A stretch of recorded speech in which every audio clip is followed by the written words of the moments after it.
좋은 날입니다. 성령님께서 오늘도 여러분의 심령 가운데 큰 은혜와 평강으로 함께해 주시기를 주님의 이름으로 축복합니다. 오늘은 다니엘서 11장으로 넘어갑니다. 11장을 여러분이 읽어보시면 느낄 수 있는 것처럼 굉장히 복잡합니다. 무엇에 대한 이야기인지 도저히 이해가 되지 않는 부분들이 많이 있을 것입니다. 그것도 그럴 것이 이것은 역사적인 사건을 다루고 있고 그 역사적 사건을 한 관점에서 압축해서 말하고 있기 때문에 고고학적으로 역사학적으로 그것을 정확하게 분별을 해내는 것도 쉽지가 않습니다. 그럼에도 불구하고 하나의 큰 그림을 그리는 것은 굉장히 중요합니다. 어제 말씀드린 것처럼 다니엘서 10, 11, 12 이 세 장은 다니엘 시대 이후에 다시 말해서 페르시아 제국 이후에 일어날 헬라 제국 그리고 마지막 종말에 일어날 일들 이런 일들에 대해서 본 환상입니다.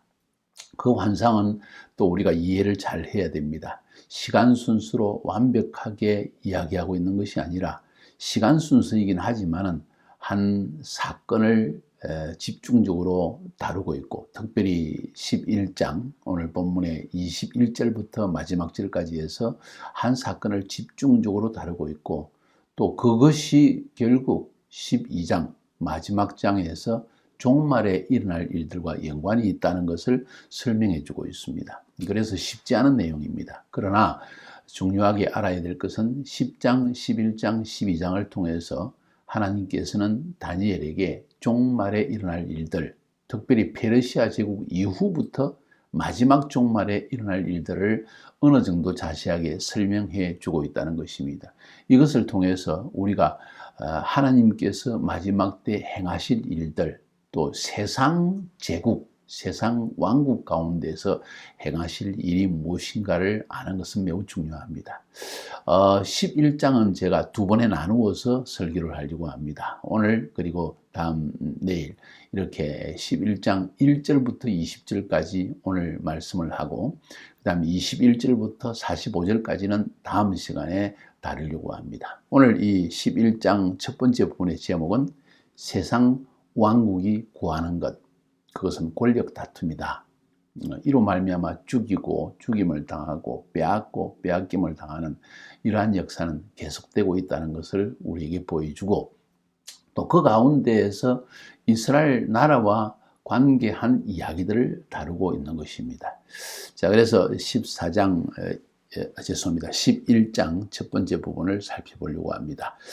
이러한 일들이 일어나는 그 역사적인 그 시기를 보면은 주전 539년부터 주전 160년 사이에 이스라엘의 주변 국가, 특별히 이집트라는 나라와 또 북쪽에 있는 시리아라는 나라, 그것이 남방왕국, 북방왕국 이렇게 표현되어지는데 이 두 나라에 대한 이야기가 주로 핵심적으로 다뤄지고 있습니다. 그래서 다니엘 시대에 있었던 페르시아 제국, 그 페르시아 제국이 멸망하고 알렉산더 대왕이 이끄는 헬라 제국이 시작되어집니다.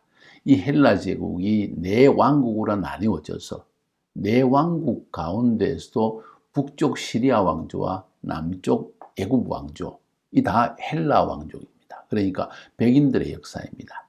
이 두 왕조가 그 사이에 끼어 있는 영화로운 땅, 이스라엘 땅에 대한 이 정복 전쟁, 서로 빼앗고 빼앗기는 이런 그 역사를 다루고 있다는 것을 우리가 잘 알 수가 있습니다. 그것이 오늘 이야기고 내일로 넘어가면 그 가운데에서도 북쪽 왕조, 시리아 왕조에 속한 안티오쿠스 에피파네스라고 하는 이 왕이 포악하고 또 특별히 유대인에 대해서 굉장히 악한 일을 행한 왕이고 이 왕이 바로 종말에 나타날 적 그리스도의 표상으로서 묘사되고 있다는 것이 매우 특징적입니다. 그것은 내일 좀 구체적으로 살펴보려고 합니다. 자, 오늘 본문을 읽어보는데 먼저 11장 1절에 보니까 내가 또 메대 사람 다리오 원년에 일어나 그를 도와서 그를 강하게 한 일이 있었느니라. 이 한 구절은 따로 떼어서 보아야 됩니다. 그래서 대개 10장 뒷부분과 연결해서 보기도 합니다. 10장에서 뭘 보았죠?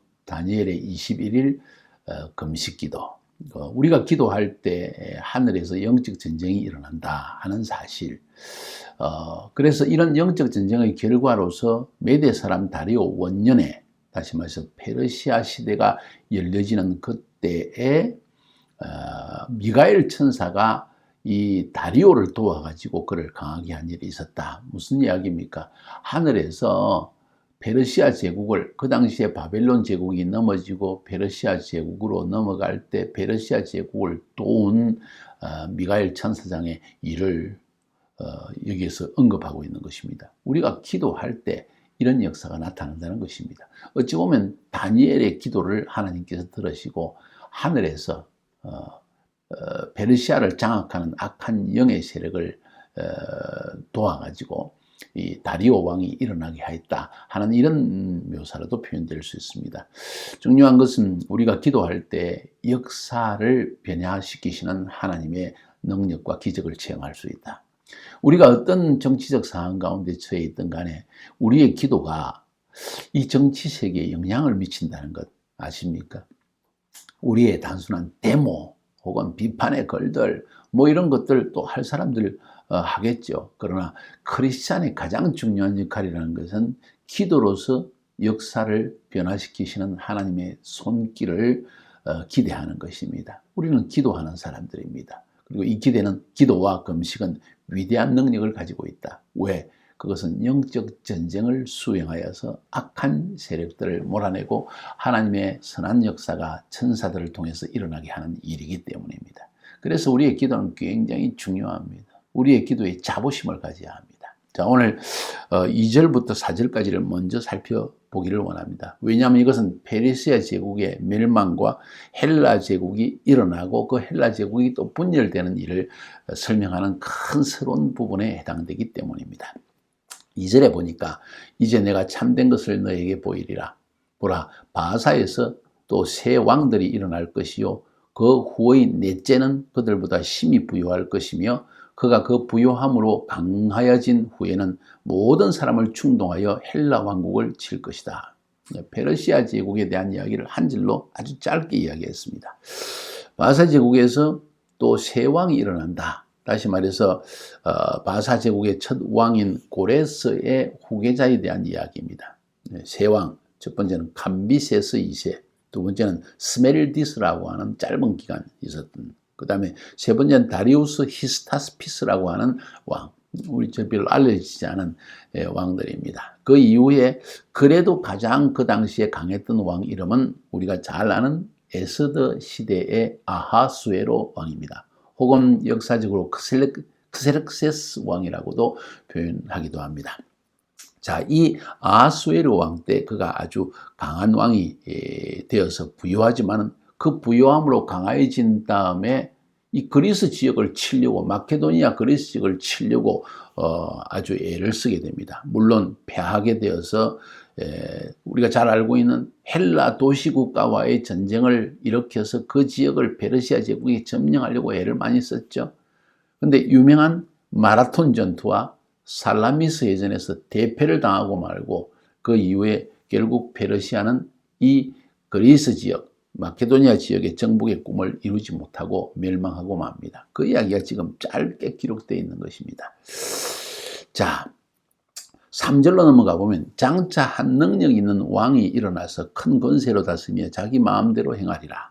그러나 그가 강성할 때 그의 나라가 갈라져 천하 사방에 나누일 것이나 그의 자손에게로 돌아가지도 아니할 것이요 또 자기가 주장하던 권세대로도 되지 아니하리니 이는 그 나라가 뽑혀서 그 외의 다른 사람들에게 돌아갈 것임이니라.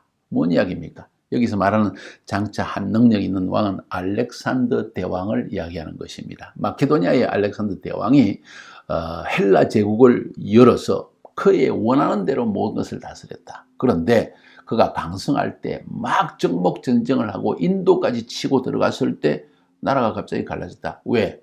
20세의 알렉산더 대왕이 아버지를 이어서 마케도니아의 대왕으로서 헬라 제국을 열게 되었는데 정복전쟁을 쭉 급속도로 이 지역을 완전히 장악하다가 지중해 연안까지 장악해 나가다가 인도 지역을 점령하러 가는 중에 열병으로 33세 젊은 나이에 예수님의 나이에 죽고 맙니다. 그 이야기를 지금 하고 있는 것입니다. 그래서 그 나라가 천하사방 네 나라로 갈라지게 되는 이야기합니다. 네 장군이 있었는데 그 네 장군에 의해서 나라가 갈려지는 것을 이야기합니다. 그 아들이 있었지만은 너무나 어렵기 때문에 결국 섭정하는 사람을 세워놓았지만은 이 네 장군 중에서 누군가가 이 알렉산더의 아들을 죽여버리고 말고, 그래서 결국은 자기가 원하는 대로 후손에게 권력을 남겨주지도 못하고 다른 사람에게 돌아가고 말았다. 네 장군에게 돌아가고 말았다는 이야기가 사절에 기록되어집니다. 그 네 장군의 이름은 기억하면 좋습니다. 특별히 두 장군의 이름을 기억하는 것은 매우 중요합니다. 알렉산더 대왕이 죽고 나서 지금의 시리아 땅, 시리아라고 하는 것이 좋습니다. 왜냐하면 시리아 제국이 컸습니다. 막대한 힘을 발휘했습니다. 시리아 제국과 바벨론 지역을 장악했던 이전 바벨론 제국 땅과 또 페르시아 제국의 가장 중심 지역이었던 이 시리아 지역, 이 지역을 셀레우쿠스라고 하는 혹은 셀류쿠스 혹은 셀레우코스라고 하는 이 장군이 장악해서 셀레쿠스 왕조가 열려집니다. 혹은 셀레쿠스 왕조 혹은 안디오쿠스 왕조, 이렇게 자꾸 이름이 변화되게 됩니다. 두 번째 장군의 이름은 프톨레마이오스라고 하는 장군입니다. 주로 애굽 지역을 장악했습니다. 애굽 지역이 팔레스타인과 연결해 가지고 이 애굽 땅과 팔레스타인, 그러니까 이스라엘 땅을 점령하고 그리고 다스렸던 왕이 프톨레마이오스 장군이었습니다. 그래서 이 프톨레마이오스 왕조가 열려지게 되었죠. 그러니까 북쪽에는 시리아와 바빌론 지역을 장악하고 있는 셀레우쿠스 왕조 혹은 안티오쿠스 왕조가 열려지고, 남쪽 애굽을 장악하고 있는 지역은 프톨레마이오스라고는 왕조가 지금 열려지게 되는 것을 이야기합니다. 이 두 장군, 나머지 두 장군은 카산드로스라고 하는 장군인데 주로 마케도니아, 그리스 지역을 장악하게 됩니다. 그리고 네 번째 장군은 리시마쿠스라고 하는 장군이었는데 주로 지금의 터키 땅, 트라키아와 비시디아 지역, 이 지역을 장악하는 장군. 그래서 이 카산드로스와 리시마쿠스에 대해서는 별로 이야기가 없습니다. 성경에서. 왜? 이스라엘 땅과 연관이 있는 두 왕조가 북쪽 왕조인 시리아 왕조, 프톨레마이오스 왕조와 셀레우쿠스 왕조 혹은 안티오쿠스 왕조라고 하는 이 시리아 왕조, 남쪽에 있는 애굽의 프톨레마이오스의 왕조, 이 왕조가 사실은 처음에 이스라엘 땅, 팔레스타인 지역을 가지고 있다가 나중에는 북쪽 왕조인 안티오쿠스 왕조에게 그것을 빼앗기고 맙니다.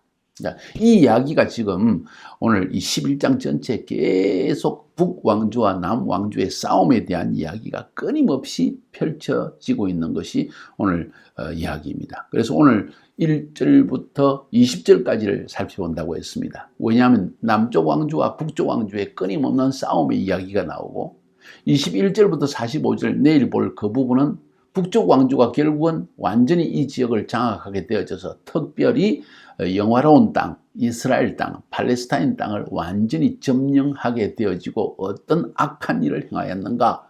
그리고 이것이 결국은 종말의 때, 마지막 때 즉 그리스도가 할 일이라는 표상으로 보여주고 있기 때문에 따로 떼었습니다. 자, 오늘은 그래서 조금 전에 말씀드렸습니다. 2절부터 4절까지의 말씀을 드렸고, 이제 5절부터 20절까지. 자, 5절부터 20절까지는 드디어 알렉산더 대왕이 죽고 나서 나라가 세 갈래로 갈라졌고 그 가운데에서도 가장 강력했던 두 왕조에 대한 이야기입니다. 네 장군에 의해서 알렉산더 대왕의 사후에 나라가 네 왕국으로 갈라졌는데, 그 갈라진 왕조 중에서도 북쪽 왕조는 셀레우쿠스 혹은 안티오쿠스 왕조, 남쪽 왕조는 프톨레마이오스 왕조, 애굽 왕조입니다. 이 두 왕조 사이에 끊임없는 싸움이 일어나고 있었다 하는 이야기를 오늘 본문에서 우리에게 하고 있는 것입니다. 자, 한번 봅시다. 짧게 제가 설명드리겠습니다. 5절, 1절, 이것은 프톨레마이오스 1세와 남쪽 애굽 왕조인 프톨레마이오스 1세와 북쪽 시리아 왕조인 셀레우쿠스 1세 이 둘 사이의 이야기를 하고 있습니다. 남방의 왕은 강할 것이나 프톨레마이오스 1세는 강하지만은 그 군주들 중에 하나인 그 밑에 이 프톨레마이오스가 애굽의 왕조를 형성하고 난 다음에 그 과정 속에서 알렉산더 대왕의 부하였던 몇몇 장군들을 거느리고 있었습니다. 그 군주들 중 하나가 그보다 더 강하여 이 사람이 셀레우쿠스입니다. 셀레우쿠스 1세입니다. 혹은 니카토르라고 하는 장군인데 이 사람이 더 강해가지고 나중에는 권세를 떨쳐서 그의 권세가 심히 클 것이다. 다시 말해서 애굽을 통치하던 프톨레마이오스 1세 그의 이름은 사실은 소테르라고 하는데 구원자란 뜻입니다. 이 프톨레마이오스가 결국은 애굽 나라를 완전히 점령하게 되어져서 다 통치합니다. 그러니까 백인입니다. 애굽의 흑인들이 아닙니다. 애굽 사람들은 그 당시에 약해져 가지고 헬라 사람, 그리스 사람, 백인들의 지배를 받고 있었다는 이야기입니다. 그것이 오랜 세월이 지속되어집니다. 거의 100몇 년, 200년 가까이 지속되어집니다. 우리가 잘 아는 클레오파트라 여왕이 있죠. 그 사람이 죽을 때까지 그때까지 이 백인 지배 시대가 계속되는 거예요. 우리가 잘 아는 클레오파트라 영화에 보면은 완전 흑인도 아니고 완전 백인도 아니고 조금 혼혈화적인 현상이 나타나죠. 맞습니다. 그 사람은 사실은 헬라 제국의 마지막 왕이라고 표현할 수도 있습니다. 자, 아무튼 여담이지만은 이렇게 해서 남방왕 프톨레마이오스 1세와 북방왕 셀레우쿠스 왕조가 형성된 이야기를 설명하고 있습니다. 6절에 넘어가면 몇 해 후에 그들이 다나파르니 곧 남방왕의 딸이 프톨레마이오스 1세의 아들인 필라델푸스라고 하는 프톨레마이오스 2세가 북방왕에게 딸을 보내가지고 화친하게 한다. 그러나 그 공주의 힘이 쇠하고 그 왕은 서지도 못하고 권세가 없을 뿐 아니라 그 공주와 그를 데리고 온 자와 그를 낳은 자와 그때 도와준 자가 다 버림을 당하리라. 자, 이거 뭔 이야기인가? 프톨레마이오스가 죽고 나서 그 아들 프톨레마이오스 2세, 정확하게 말하면 필라델푸스라는 왕이 애굽의 왕으로 형성되어야 됩니다. 안티오쿠스가 아까 이야기한 것처럼 프톨레마이오스 1세 밑에 있었지만 더 강화해져서 시리아 왕조를 강하게 형성하게 되어지고 이렇게 되자 안티오쿠스 왕과 프톨레마이오스 왕 사이에 전쟁이 계속돼 알력 다툼이 일어나게 되어집니다. 그 알력 다툼을 피하기 위해서 프톨레마이오스 2세, 애굽 왕조의 2세가 자기 딸 베레니케를 안티오쿠스 2세에게 시집을 보냅니다. 그런데 안티오쿠스 2세에게는 이미 와이프가 있었어요. 이름은 라우디케라고 하는 여인이었습니다. 그런데 남방왕 이 프톨레마이오스 2세가 서로 우리 화해하자. 그러기 위해서는 내 딸을 아내로 삼아라 하고 어느 정도 강압을 하니까 안티오쿠스가 2세가 할 수 없이 원래 있던 자기 와이프였던 라우디케를 쫓아내고 프톨레마이오스 2세가 보내준 그 딸 베레니케를 아내로 맞이하게 됩니다. 결론을 이야기하자면 이 베렌지키가 왕비가 되어졌지만은 나중에 이 라우디케 2세가 베렌지키를 다시 쫓아내고 원래 전처였던 원래 처였던 라우디케를 받아들이게 됩니다. 그러니까 이 라우디케가 너무 화가 나서 원한이 쌓여서 여자의 원한은 무서운 겁니다. 자기 남편 안티오쿠스 2세도 죽이고 그리고 물론 애굽에서 온 이 프톨레마이오스 2세의 딸인 베레니케도 죽여버리고 그 아들도 죽여버리고 완전히 독살시켜버립니다. 여자 독합니다. 이 일이 이거 애굽과 시리아 사이에 왕조 사이에만 있는 것이 아니라 오늘날도 비일비재로 일어날 수 있는 원한 관계에 대한 이야기를 오늘 지금 6절에서 다루고 있는 것입니다. 그 다음 7절과 8절에서는 이 프톨레마이오스 2세의 딸을 보냈는데 그 딸을 죽이고 그 아들까지 죽여서 이제는 완전히 이 관계가 흐트러지게 됩니다. 프톨레마이오스 3세가 보니까 이게 무슨 일이야. 그래서 베로니케의 동생인 프톨레마이오스 3세가 자기 누이인 베레니케의 원수를 갖기 위해서 시리아를 침공하고 결국 라우디케 이 여자를 잡아 죽이고 그리고 시리아의 값진 물건을 약탈해 가지고 본국으로 돌아온 이야기가 7절, 8절에 나옵니다. 자, 그러니까 이제 악연이 계속되어집니다. 악연. 먼저는 자기 밑에 장군이 더 강해진 것 때문에 어려워서 그거를 화해하기 위해서 자기 딸을 보내가지고 정략 결혼을 시켰는데 그 딸을 죽여버리고 그 원수를 갚기 위해서 또 라우디케라는 여자가 또 애굽에서 온 베르니케 여자를 죽이고 아들까지 죽이고 또 그 원수를 갚기 위해서 애굽에서 다시 또 침공을 하고 이런 끊임없는 원수 갚기 전쟁이 계속되고 있는 것을 보여주고 있는 것입니다. 그래서 9절에는 북방왕이 남방왕의 왕국으로 쳐들어갈 것이나 자기 본국으로 물러가리라. 쳐들어갔지만은 여의치 않아 가지고 다시 돌아가게 되지고 그 다음에 10절에는 셀레우쿠스 3세 북왕조죠. 시리아 왕조 셀레우쿠스 왕조 이후에 안티오쿠스 3세가 일어나 가지고 또 애굽을 친 이야기. 그 다음 11절 12절은 남방왕국 프톨레마이오스 4세와 안티오쿠스 3세 사이에 전쟁이 일어난 이야기. 그 이야기를 또 쭉 우리에게 들려주고 있습니다. 그 여정 속에서 이 프톨레마이오스 4세 이후에 일어난 안티오쿠스 3세, 이 말이 중요합니다. 안티오쿠스 3세, 안디옥이라는 그것을 수도로 삼고 안티오쿠스 3세가 일어나게 되는데 이 안티오쿠스 3세가 결국 이 12절에 보니까 그가 큰 무리를 사로잡은 후에 마음이 교만해져서 수만 명을 엎드렸더니나 그 세력은 얻지 못하리라.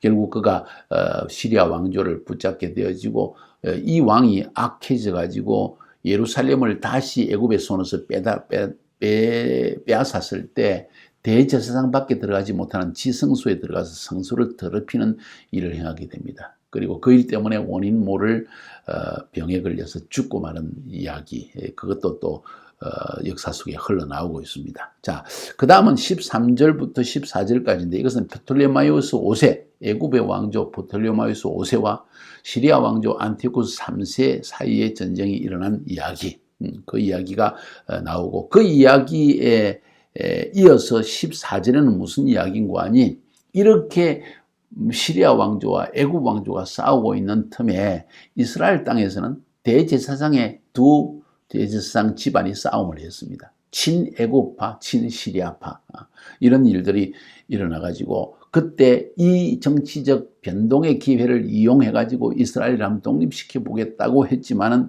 도리어 그것 때문에 어려움을 당하는, 정복을 당하는 그런 이야기를 하고 있는 것이 13절, 14절입니다. 마지막으로 마지막보다는 조금 전에 15절부터 19절까지는 드디어 안티오쿠스 3세가 어떤 일을 했는가 하는 이야기가 쭉 기록되어 있습니다. 자, 그걸 다 설명한다는 것은 너무나 많은 이야기이기 때문에 넘어갑니다. 그리고 20절에 마지막 넘어가면 오늘 본문의 마지막은 그 왕위를 이을 자가 압지자를 그 나라의 아름다운 곳으로 두루다니게 할 것이나 그는 분노할 것이며 싸움이 없이 몇 날이 못되어 망할 것이요. 이것은 북왕주의 셀레우쿠스 4세에 대한 이야기입니다. 안티오쿠스 3세를 이어서 왕이 된 셀레우쿠스 4세는 로마와의 전쟁을 하게 되어집니다. 그 전쟁한 이야기가 사실은 15절부터 19절까지 쭉 기록되어 있는데 이 로마의 전쟁에서 패하게 됨으로 말미암아 전쟁 배상금을 물기 위해서 이 자기 시리아 왕국 전체를 다니면서 금원을 다 빼앗고 심지어 예루살렘 성전에서 금원도 다 뺏겨가지고 로마에 이 배상금을 물게 되어지는 이야기가 사실 나오고 있는 것이 마지막 20절이고 그것 때문에 그 일을 담당했던 이 사람 압제자 이름은 앞지 나오는데 이 사람은 재무장관 헬리오도루스라는 사람입니다. 이 사람이 결국은 이 셀레우쿠스 4세를 죽이고 맙니다. 자, 이까지가 오늘 11장 1절부터 20절까지의 이야기입니다. 복잡한 역사 이야기가 나오죠. 사실 우리가 굳이 알아야 될 내용은 많지 않습니다. 그럼에도 불구하고 여기에서 우리가 얻을 수 있는 중요한 교훈이 무엇입니까? 세상 왕조는 어떻게 계속 엎치락뒤치락을 했는가? 결국은 권력 다툼이었고 그리고 원수갚기였습니다. 원한을 갚는 것이 그들의 모든 것이었습니다. 이건 한 왕조의 이야기뿐만 아니라 우리 개인의 삶, 집안 사이의 삶, 우리의 명예에 훼손을 입었을 때 나한테 이래 하면서도 치고 나가는 이런 일들에 대한 이야기가 지금 흘러나오고 있습니다. 왕조를 대표적으로 이야기했지만 결국 인류의 역사라는 것은 이런 싸움의 역사가 아닌가 하는 생각을 가지게 됩니다. 권력 다툼, 원한 갚기. 이것 우리가 폐시해야 됩니다. 오직 메시아 예수 그리스도를 우리 마음 가운데 영접하게 되어질 때 원한 갚기가 아니라 용서하기, 권력 다툼이 아니라 섬기기, 이것이 우리의 삶에 중요한 것이라는 것을 우리는 깨닫게 되어집니다. 자, 오늘 이 정도로 마치고 이제 내일 가장 중요한 종말의 예표로서 세워진 안티오쿠스 에피파네스 혹은 그렇습니다. 안티오쿠스 에피파네스, 이건 안티오쿠스 4세라고 이야기할 수 있습니다. 오늘날의 안디옥 땅을 수도로 해가지고 어떤 악한 일을 행했는가 하는 것을 우리에게 보여주고 있습니다. 자, 내일 다음 시간을 맞이합시다. 여러분, 세상에서 일어나는 싸움의 원인에 대해서 우리는 배웠습니다. 권력 다툼이었고 원한 갚기였습니다.